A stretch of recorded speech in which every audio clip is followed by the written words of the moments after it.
Hello, in this video I will show you how to install Firefox Browser on HONOR X6a. So you have to start with opening your Google Play Store. Now click on search bar and type in Firefox and click search,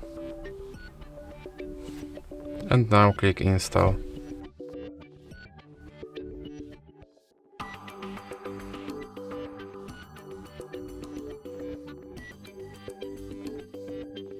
Now you can click open, and here you can set your Firefox as your default browser, or you can click not now. Now you can try out Firefox search widget, or you can click not now. Here you can sign in to quickly switch between devices, or you can click not now. And now you can turn on notifications from this browser, or you can click not now.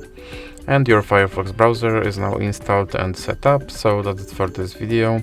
If you liked it, please remember to leave like and subscribe.